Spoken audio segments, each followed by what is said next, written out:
Assalamualaikum warahmatullahi wabarakatuh. Perkenalkan, nama saya Tiara dari Prodi 1 Keperawatan. Di sini saya akan membawakan materi tentang keselamatan kerja dan keselamatan kesehatan kerja. Materi yang pertama yaitu ketiga dalam keperawatan. Pengertian ketiga yaitu keselamatan dan kesehatan kerja diartikan sebagai suatu ilmu pengetahuan dan penerapannya dalam usaha mencegah kemungkinan terjadinya kecelakaan dan penyakit akibat kerja. Tujuan ketiga yaitu mewujudkan lingkungan kerja yang aman, nyaman, dan selamat. Mewujudkan tenaga kerja yang sehat dan produktif. Manfaatnya yaitu pekerja medis merasa aman melakukan pekerjaannya dan rumah sakit juga mendapatkan untungnya. Hemat waktu karena perawat tidak harus berpikir panjang dan hanya mengikuti prosedur yang telah ditetapkan. Ruang lingkup ketiga keperawatan. Yang pertama yaitu rencana tanggap darurat, yang kedua yaitu fire safety, yang ketiga yaitu patient security, yang keempat kesehatan pekerja, yang kelima bahan berbahaya. Ada pula relevansi kebijakan ketiga yaitu nasional dengan tugas perawat, pemberi asuhan keperawatan, yang kedua penyuluh dan konselor bagi klien, yang ketiga pengelola pelayanan keperawatan, yang keempat peneliti keperawatan, yang kelima, konsep dasar kesehatan kerja. Pengertiannya yaitu sehat menurut WHO adalah keadaan yang sempurna dari fisik, mental, sosial, tidak hanya bebas dari penyakit atau kelemahan. Definisi kesehatan menurut Kemenkes yang tertulis dalam Undang-Undang Nomor 23 Tahun 1992 merupakan keadaan normal dan sejahtera anggota tubuh, sosial dan jiwa pada seseorang untuk dapat melakukan aktivitas tanpa gangguan.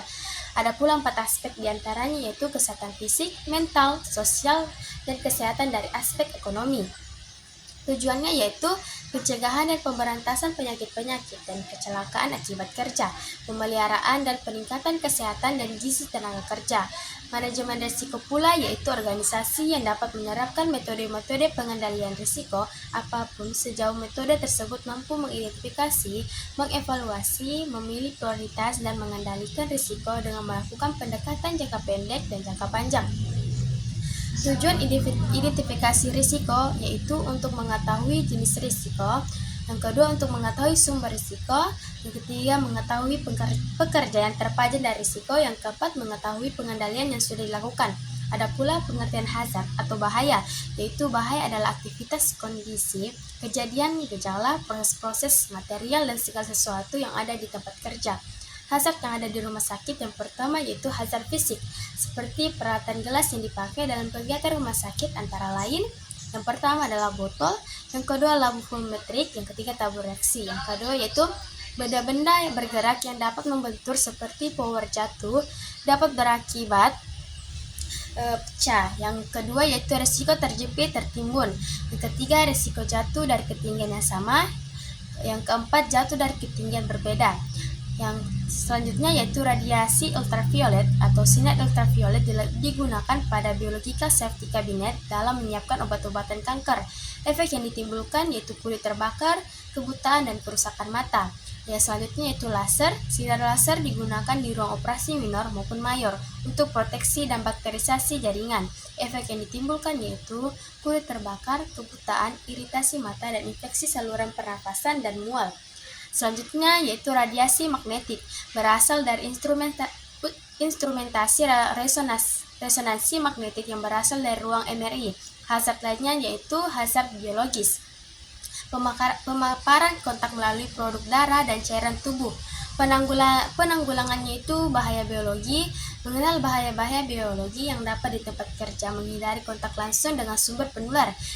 Selanjutnya itu hazard ergonomi, yaitu sikap tubuh, penggunaan alat yang tidak sesuai dengan antropometri pekerja dapat menyebabkan gangguan kesehatan. Selanjutnya yaitu hazard psikologis, dapat terjadi di seluruh rumah sakit berupa ketidakharmonisan hubungan antara manusia di dalam rumah sakit baik sesama pekerja. Ada pula pengendala risiko dan hazard. Yang pertama yaitu risiko bahaya fisik, mekanik. Risiko yang sering terjadi adalah tertusuk jarum dan terpeleset menabrak dinding ataupun pintu kaca. Radiasi, risiko hanya radiasi ini terdapat di ruang radiologi, radioterapi, kedokteran nuklir hingga ruang cath lab.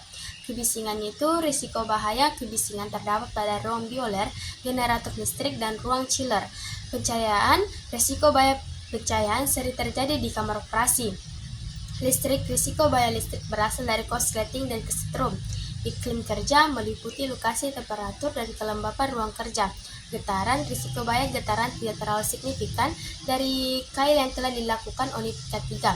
Risiko bahaya biologis yang paling berkaitan akibat kuman patogen dari pasien yang ditularkan melalui darah atau cairan tubuh.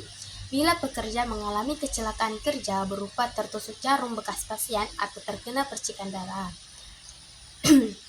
Risiko kimia.